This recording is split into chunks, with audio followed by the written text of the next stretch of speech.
umuzungu w'umugenzi afise imbwa ayikunda kubi kandi rero buri mu ntango z'ukwezi ayisoneshereza costume rero ntumye ati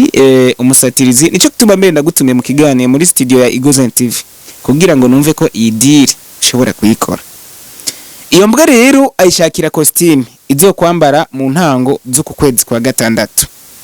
Bro, ya costume y'iyo mbwa yo muzungu uzohavuyikora canke uyishobora? Nkuko nyene dusanzwe twambika abantu tukabambika kuri taye kumbure n'ibikoko hagiye witegereje ibikoko kumbure navyo bigira umubiri. Rero iyo mbwa kumbure nimbi hari nimba nzova nkayisanga iri kuyipima jewe ndi tayari kugenda ndayipime hama ndayikorere kuko nyasanzwe ufise ingabire zo kwambika abantu nkabambika kuri taye n'ibikoko rero nuko nyene. Kazi ni kazi. Ici nous sommes dans un atelier de couture tailleur sur taille. Un atelier de meilleurs tailleurs. On y trouve des modèles à la mode et des styles diversifiés. À vous tous qui aimez embellir votre corps avec des styles et modes modernes. Vous êtes les bienvenus à vos honneurs chez Tailleur sur Taille, meilleur tailleur. Tailleur sur Taille est honnête et fidèle au rendez-vous. Vous serez reçus avec honneur et courtoisie. Venez visiter et contempler nos chefs-d'œuvre. La visite est gratuite. Nous allons vous recevoir à blancs ouverts. Vous allez y trouver des experts en couture et des meilleurs tailleurs qualifiés. L'atelier de couture Tailleur sur Taille est situé au centre du pays Burundi, à Gitega, quartier Carrera 1, avenue Obama, numéro 3. Il est ouvert tous les jours de 7h du matin à 22h. Tailleur sur Taille est l'atelier de couture le plus préféré. Ngo akanyuma niko kabi.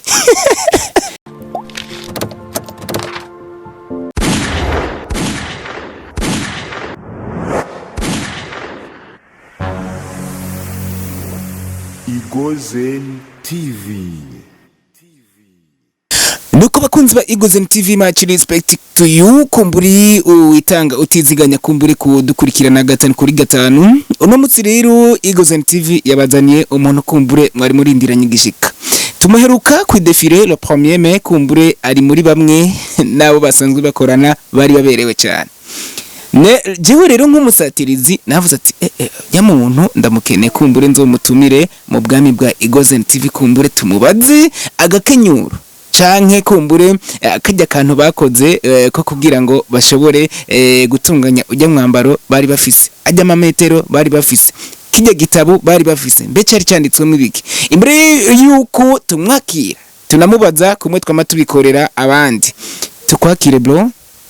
Ego murakoze cyane ndashimye kuba mwanyakiriye kandi urabona ko nezerewe cyane nezerejwe rero niki kibanza ciza aho ubona muri bino biro bya Igozen TV aho mbona ko ari ahantu hasayangana heza cyane rero mfise umunezero mwinshi uri teka mwanteye kugira nshobore gushika hano hantu heza hasayangana. Ego murakoze cyane. Ucumva ko utumiwe kuri televiziyo wiyumvise gute? Numvise mfise umunezero mwinshi cyane wowe upima kumbure nk'ibiro nk'amajana 7. Numvise nezerewe cyane kubona nshobora gutegwa iteka ejo gutumirwa na televiziyo kumbure Igozen TV. Ndafise umunezero mwinshi cyane upima nk'ibiro amajana 7. Uko wahiyumvira niko hasanze kenshi na kenshi ivyo uba wiyumvira ukunda gusanga kumbure atari ivyo. Rero maze kwinjira kumbure nko mu maradiyo atandukanye kumbure sinebwa yategwa iteka ryo kuja muri studio kumbure irimwo na televiziyo. Rero ndi nakanyamuneza kadasanzwe kumbure uko nahora ndahiyumvira siko ndahasanze ariko ni heza cyane. Yego kugira reba kumenye muri ryajwe nyene wakoresha ukora ya publicité yawe ya Tailleur sur Taille kora kantu ko munota umwe gusa. Ego murakoze cyane. Ngira mvuge kumbure publicité ya atelier de couture Tailleur sur Taille mu Gifaransa. Ici nous sommes dans un atelier de couture Tailleur sur Taille. Un atelier de meilleurs tailleurs. On y trouve des modèles à la mode et des styles diversifiés. À vous tous qui aimez embellir votre corps avec des styles et modes modernes. Vous êtes les bienvenus à vos honneurs chez Tailleur sur Taille, meilleur tailleur. Tailleur sur Taille est honnête et fidèle au rendez-vous. Vous serez reçus avec honneur et courtoisie. Venez visiter et contempler nos chefs-d'œuvre. La visite est gratuite. Nous allons vous recevoir à blancs ouverts. vous allez y trouver des experts en couture et des meilleurs tailleurs qualifiés. L'atelier de couture tailleur sur taille est situé au centre du pays Burundi, à Gitega, quartier Karera 1, avenue Obama, numéro 3. Il est ouvert tous les jours de 7h du matin à 22h. Tailleur sur taille est l'atelier de couture le plus préféré. ngo akanyuma niko kabi. Ego murakoze kumbure murakoze cyane. Nibazi ko mwace mumenya umusatirizi umutumire yazanye kuri uno munsi. Rero wewe wabaye icamamare ntaranakubona. Tailleur sur taille izina ryiwawe ry'abavyeyi ntajyo nzi ariko ndakuzi nka Tailleur sur taille niryo zina kumbure ryamamaye mu gisagara ca Gitega ndetse no mu mihingo yegereye igisagara ca Gitega. Nuko ugushona kwawe vyatanguye gute? Wabitanguye ufise imyaka ingahe? Mbega nakahe karusho canke akunguko umaze kuronka mu mwuga wawe gushona? Ego murakoze cyane nyakubaha mumenyesha makuru kumbure mumbazije kumbure aho no banaratanguriye n'imyaka no baratanguriye ko kumbure ego kumbure no banahereye kumbure mu gihugu ca Tanzania iyo no bakumbure narakuriye aho no banarakuriye kumbure aho no banarakuriye nkaba kumbure no bana natanguye nko mu mwaka wa 2004 aho bona ko nakora uwo mwuga ari uko mvuye kumbure kwishure kumbure ego nuko mwo mwararangije amashuri mbega? Ego amashuri kumbure no irangije kumbure mu mwaka wa 2012 ego mu gihugu ca Tanzania. Umuhamagaro kumbure wo kuvuga ati reka mfate abajene 2 canke 3 canke 10 shobore kubigisha umwuga wo gushona, mbega uwo muhamagaro Tailleur sur taille byatangiye gute kugira ngo uyumvire iciyumviro ciza nk'ico? Ico ciyumviro kugira kize kumbure vyatawe kumbure nuko natangwe gukora nkakora neza ntangura gushimwa bashima kumbura ukuntu nubahiriza rendezvous ukungene ndabakorera ibintu vyiza bitekanye akeyanje kuntu ndabakira bituma rero menyekana bituma nkundwa bituma ndonka abakiriya benshi cyane bigaragara ko kumbure abakiriya ndumwe ntari gushobora kubashobora jenyene ndaheza rero ndarondera urwaruka rumwe ndaheza rero ndabaforoma kugira babashe kumbure kumfasha mu kazi nari ndiko ndaronka aho ubona ko kari akazi kenshi cyane. Yego murakoze cyane. Model kumbure iyo umuntu ashaka kukuzanira ifoto y'impunzi kanaka ku ifoto ugashobora kwishona? Ego ndisiri kuko ni benshi mu batuzaniye ama modele aya canke ariya ndabishobozwa n'iki rero ni ingabire sanzwe kumbure mfise. Sinovuga ngo nuhinga bw'iwanje bwite ni ingabira no sanzwe mfise rero kumbure. Yego kuba ariko baragukurikirana kuri Igozen TV kumbure ndazi ko hari abafise utubazo twishi dutandukanye ariko ndashaka kumenya itandukaniro rya Tailleur sur taille n'abandi ba tailleur, mbega mwebwe akarusho kumbure k'umupira abaje gushonesha iwanyu impuzu kabari nkakahe? Ego murakoze cyane kumbure uburusho ni bwinshi cyane mu kubakoresha muri atelier yacu Tailleur sur taille ku bakiriya basanzwe babizi uburusho ni bwinshi. Icambere cyo kubakunda no kubasonera kububaha kubakorera ibintu neza mu mutekano ntangere kutababera indyarya tukubahiriza rendezvous no kubakorera ibintu vyiza kumbure ndetse no kubakira neza ni mu burusho bwinshi cyane novuga kumbure usanga muri atelier yacu Tailleur sur taille kumbure. Ego nibutsa abatayeri cyane nibuka ukuntu mupima bama abigeme ariko nibisanzwe gufata amamezire nibisanzwe kumbure. Yego Tailleur. Yego abatayeri benshi murabesha ugasanga umuntu arakuzaniye impuzu umubeshe ngo ucugaruka kwitora canke jo uzogaruka nayihejeje ugaca usanga rendezvous yiwi canke cakiringo wamuha kirenze ko ukwezi. W'ivyo bintu ntibikuba? Okay murakoze cyane. Icyo kuvuga ngo ni abatayeri ico sico ni umuntu ku giti ciwe no kuvuga ntiyo bari umutayeri canke arashobora no kuba ari n'umumaso caka bakabari n'uwundi akora mu kandi kazi kanaka. Rero ukubesha bivana n'ububisha ububi buba buri mu muntu sinovuga ko ubwo bubisha rero buri mu batayeri rero buri mu bantu bose baba basanzwe bakora ibitandukanye ariko bidasigura ko abantu bose bagendana ubwo bubisha. Rero ntibisigura ko mu batayeri ko abatayeri bose bashobora kumera nabi bashobora kugira ako gatima ko kubesha kumva umubesha kubera ntuba umwitaho ntuba umukunda ntibiri mu batayeri rero gusa no mu bandi bantu bo bakora ibindi bintu barafise ubundi bubisha kanaka nkuko go kubesha canke ibindi yego bivana n'ububisha rero kanaka yego publicité mwayivuze muri migwi gifaransa mbega turetse gifaransa nta rundi rurimi musanzwe muzi yego murakoze cyane muri kamere kiwanje kumbure mu byo nkunda kumbure nabanzije baranzi cyane ndakunda ibintu by'indimi rero uretse ko mumbajije indimi no mvuga kumbure nsanzwe mvuga kumbure indimi ni zine harimwo kumbure ni nka zitanu hagiyemo n'Igitaliyano nzigikeyi ariko indimi niyemera cyane ni Giswahili Igifaransa Icongereza n'Ikirundi rero ni indimi zine nshobora kuvuga atangorane nimwe uretse ko nzi n'Igitaliyano rero kumbure kitari cinshi mugabo ndakizi kumbure tuje ku Gitaliyano rero ndamukiriza umutaliyano ariko aradukurikirana buongiorno come stai uvuze ngo ikire mvuze ati mwaramutse murakomeye buongiorno come stai burubatse bro oya sinubatse ariko sinibaza ko nabashaje cyane niba no mboneka nkuze kumbure cyo bari nk'igihagararo kumbure ariko sinshaje cyane kumbura ibyo kubaka biri mu migambi kumbure biri mu mugambi nibaza ko ntashaje cyane ariko uri kuranyitegereza ndakubaje ati murubatse kubera ko izo ndimi zose uzi ndumva uzava utwara umutaliyano kazi oya musanzwe muzi ko bavuga ko urukundo ni urusazi shobora kumenya ngo n'umutaliyano canke n'umuki ashobora kuba ari no Burundi canke akaba no muhanyamahanga urumva ivyo nibisanzwe urukundo ni urusazi rero shobora kumenya ngo bizontahe ruramaze kugusarira urukundo nkuko buri muntu wari wese musanzwe muzi kuntu bigenda naje biracamwe mugabo biracamwe rimwe kumbure bivanye n'igihe kanaka kumbure ego Tayari Sirtaye imbere ko turangiza ariko dafite umuzungu w'umugenzi afise imbwa ayikunda kubi kandi rero buri mu ntango z'ukwezi ayisoneshereza costume rero ntumye ati umusatirizi nico gituma mbere ndagutumiye mu kiganiro muri studio ya Igozen TV kugira ngo numve ko iyi deal ushobora kuyikora iyo mbwa rero ayishakira costume izo kwambara mu ntango z'uku kwezi kwa gatandatu bro ya costume y'iyo mbwa yo muzungu uzohaviko cyangwa ishobora ego murakoze cyane kumbure nkuko nyene dusanzwe twambika abantu tukabambika kuri taye kumbure nibikoko hagiye witegereje ibikoko kumbure navyo bigira umubiri rero iyo mbwa kumbure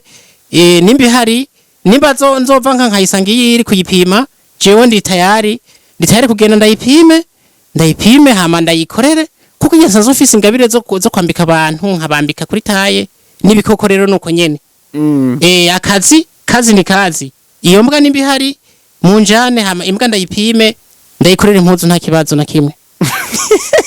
umuzungu nibaze yuko ubutumwa bumushikiriye Tayari Sirtaye mbe mukora ryari na ryari mutangura gukora sangahe mukugara sangahe ego kumbure muri kaga publicité navuga ko igifaransa harimo il est ouvert tous les jours de 7h du matin à 22h ngira washoboye kuvyumva ni kuva isaha imwe y'igitondo kugeza saa 4 z'ijoro aho rero tuba turi ku kazi tuba turi ku kivi nk'ubu ego nyene mwantumiye muri studio za Igozen TV niho ndi ariko abandi kumbure hariya kuri atelier de couture Tayari Sirtaye bari ku kivi bariko barakora kumbure muri atelier mwa muri bangahe kumbure ego kumbure muri atelier ubu dushika nka 5 ariko kumbure harigeze kuba turi n'umunani nuko bamwe iyo babaye abameyere baraheza bagasohoka bakaja kumbure kwikorera ama projet yabo imigambi yiwabo rero ubu turi nka 5 kumbure muri atelier de couture Tayari Sirtaye ibibazo mukunda guhura navyo na cyane muri atelier yanyu ya Tayari Sirtaye biba nk'ivya ego ibibazo ntibiba bimwe kumbure ibibazo ntibiba bimwe biravana kumbure n'igihe kandi ibibazo hari ibibazo biterwa nawe wenyene ko wowe wavyiteye nk'akarero nk'umuntu yagwaye nk'impuzu yiwe akagutegeka ingene bikora kwirinda ivyo bibazo rero nuko umukorera neza ukamukorera neza ukubahiriza na rendezvous kuko nk'iyo aje agasanga nturayiheza aho ushobora kugira ikibazo cyuko ashobora kugukarira rero muri atelier de couture Tayari Sirtaye ibibazo bimwe turagerageza kuvyirinda mu kugerageza gukora kubakorera neza tukubahiriza ivyo baba badutegetse muri ico gihe rero ibibazo biraheza bikagabanuka sibazo rero byinshi no vuga muri atelier de couture taille style kuko tugerageza ego kumbure kwitwararika ivyo abakiriya bacu ego nyine cyubahiro avuga ati ihangira imirimo kubera ko ubu abajene ntimutege amaboko leta ngo ibahe ubuzi ihangire imirimo uri we rihangiye umurimo bo gushona mbere yuko wihangira ucukoranya abajene barenga 10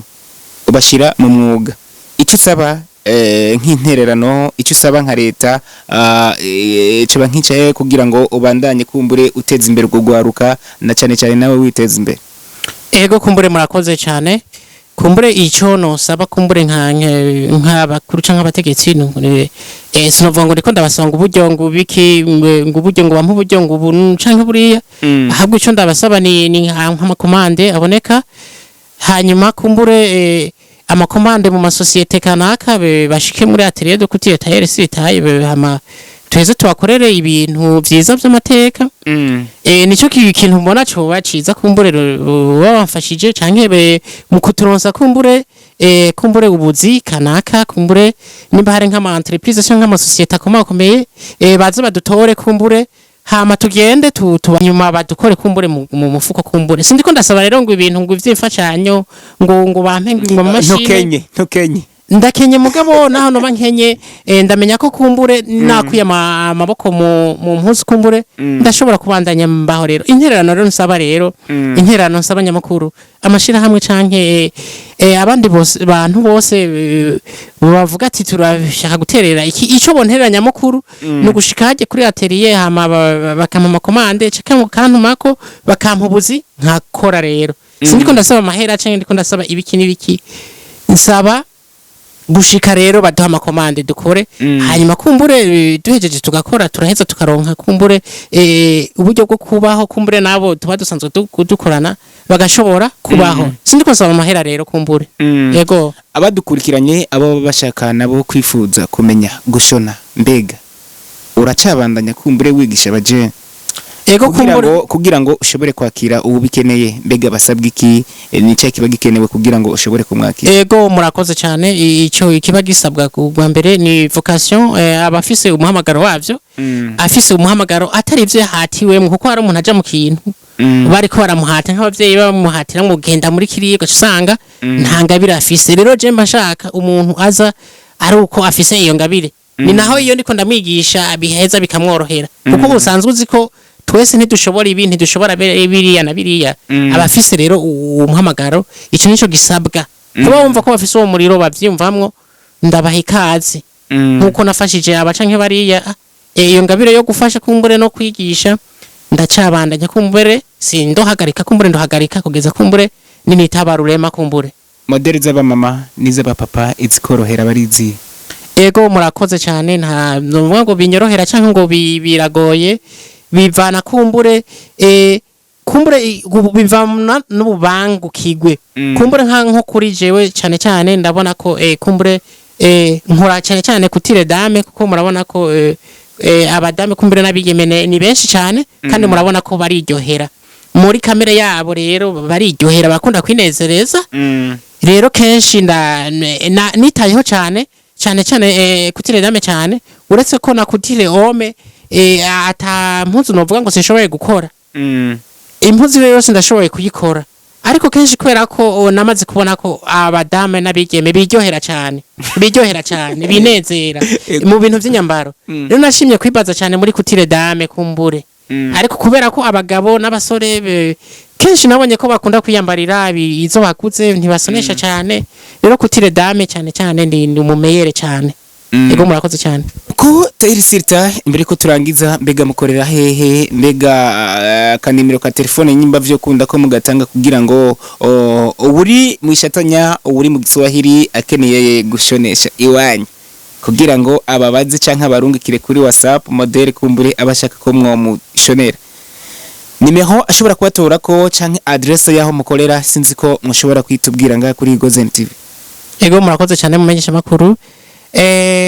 adresse nyakuri ni muri ni mu gisagara cya Gitega mu Burundi nyene mu gisagara ca Gitega ni muri quartier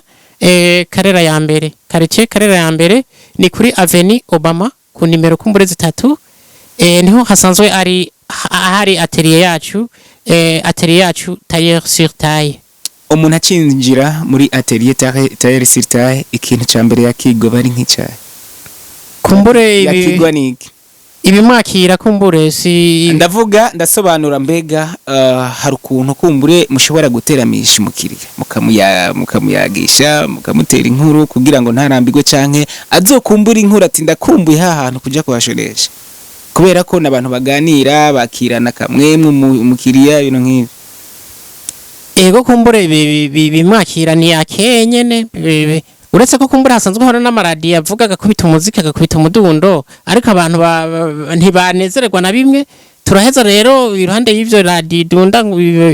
tukagira nakeye tukabakira neza kumbure tukabakira neza tukabayagisha neza mu kibano ubona ari sawa Tailleur ubona bamwakira neza jewe ndashima kumbure yego mu kibano ari sawa kuko niyo tugize amafete turabona ko kumbure bama badushikikiye kuko wavuze ko watubonye kumbure ku munsi mukuru w'abakozi n'akazi turi mu madefile rero kumbure ababanyi bari badushikikiye kumbure bari badushikikiye ko twaragize fete idasanzwe rero mu kibano ni sawa ndashima cyane turashima yego ku munsi mukuru w'abakozi mwari mwambaye umwambaro w'akazi ubaranga bikurikirane ngaha mu kiganiro murabona ko bari baberewe cyane hariya anye Tailleur sur Taille mwari mwambaye amametero mu izosi nkuko muriko murabikurikirana aho hari ku munsi mukuru w'abakozi le 1er mai hari humwe kandi afise igitabo ndashaka kumenya kijya gitabo mbe cyari mwibiki. Ego na murakoze cyane mumenyesha makuru muravuze ko mwatubonye kumbure turi kuri defile ego nkuko buri mwaka uko bigenda twama tuje guhimbaza umunsi mukuru w'abakozi n'akazi kumbure kuko natwe dire turabona ko dukora turashima nyene kuja kwifatanya n'abandi bakozi mu guhimbaza uwo munsi mukuru w'abakozi n'akazi ego nyene mwarabonye twari dufise kumbure amametero mu izosi hari n'ibindi tutabonye ibintu by'amasakoshi agasakoshi kaba gasa n'umwambaro wacu n'agashugwe hari ibintu nyene by'istyle sinze ko kivyibuka hariho n'igitabo kijya gitabo ni generally ndagifise rero nk'umushefu nyene ni gitabo kirimo amafoto kirimo amamodele atandukanye gitabo kirimo amamodele menshi cyane menshi atandukanye dusanzwe twumbure dukora ego nukuri ka tubashimire bakunzi ba Egozen TV twari twakiriye Tailleur sur Taille mu studio ya Egozen TV kumburi nitwe twamutumye ko tumaze kubona ukuntu kabisa bari bameze neza kujya munsi mukuru w'abakozi ukuntu bari bavyiteguriye bakarondera umwambaro kumbure bakazanana n'ibikoresho vy'akazi ariko je nk'umusatirizi ndiko ndategura urugendo Tailleur sur Taille yatubwiye ko atelier kumbure ari atelier nini irimwo ngo n'umudundo hari burimo hakaba n'abandi ba jeune kumbure basanzwe bakorana namwe umusatirizi renda akeneye kuzoshika wavuze ni muri Karera ya mbere kugira ngo mbone ko vy'ukuri iyo atelier yanyu uko wayivuze ari kwiri imbere yuko renzoza nico gituma nagutumye ko kugira ngo tuganire kubera ko narakubonye nk'umusatirizi yo mbonye umuntu kumbure umuntu w'imboneza mu kintu ni ngombwa ndamurondere reka nenda gushimire Tailleur sur Taille ariko kumbure subira wibutsa ka numero usanzwe mukoresha ka telefone kugira ngo abazodukurikirana canke abazogukurikirana baziba baronke vyoroshe. Ego murakoze cyane kumbure nkaba bipfuza kundondera kumbure ni nkuko kandi bashobora kumbure kumpamagara hanyuma aho baba bari hose nkashobora kuhabasanga kumbure nimba ari bifuza gukoresha impuzu yigisha nkiriya singomwe rero ngo bansange ku kirindiro barashobora no kuntelefona kumbure jewe nkabisangira aho bari hama nka izo mpuzu nkazitwara nkagera nkazibahinyanyura kumbure ego inimero ni 71 38 46 71 38 46 56 71 380 46 56 71 38 46 56.